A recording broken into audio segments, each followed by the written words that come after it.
Around 2013, we started to see rapid increases in homelessness. It's not because we suddenly started getting stupid with how we were spending our money on this problem. In fact, we had homelessness flat for a number of years. But then, just as we felt like we were starting to turn a corner, the economy caught fire and rents went through the roof. All the old cheap rents on the private market went away.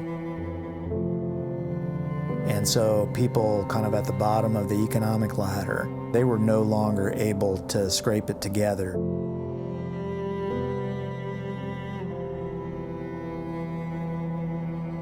We, in fact, declared a state of emergency as a city 3 years ago. The crisis is truly a public health crisis for the folks who are living outside, for the community at large. It is bad for the health of the city. It's bad for our psyche. It's bad for everyone. It's hell. I cannot describe it. I cannot, man. It's the atrocities that happen on the streets are. I've stepped over bodies, more than one.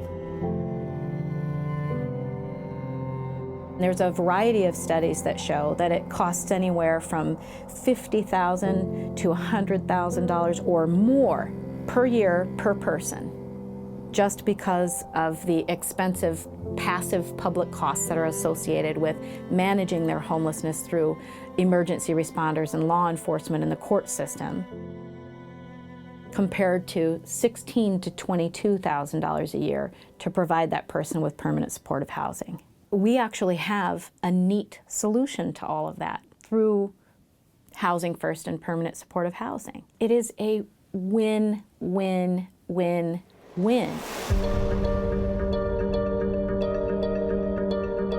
The big issue is revenue. In Seattle and in Washington State, we don't have an income tax. We don't have a corporate income tax. We don't have capital gains. The Seattle City Council is proposing a new business tax to fight homelessness. So we did a tough analysis to ask our largest corporations, who, by the way, are prospering in our local economy, to add $275 per head just for a short period of time, 5 years. It is the biggest businesses like a Nordstrom or a Starbucks and almost certainly Amazon. This is less than 3% of the businesses in Seattle. Ultimately, many of the businesses said, hey, we don't love this, but we understand why you're doing it. And we even had folks like Amazon say, I can get there at $275, which when you say yes, I don't care if you're from business or labor, your word should be your bond. After 24 hours of them saying yes, they changed their mind and they funded the opposition. Big warning shot from Amazon, freezing construction of one of their biggest Seattle projects. People were whipped into a frenzy. I support that attack. We need real leadership. Sit down. Ultimately, the pressure was put on City Council to have a repeal vote. That put businesses in the position where now that they've shot down the head tax, they need to answer. How are you going to contribute to the solutions to homelessness?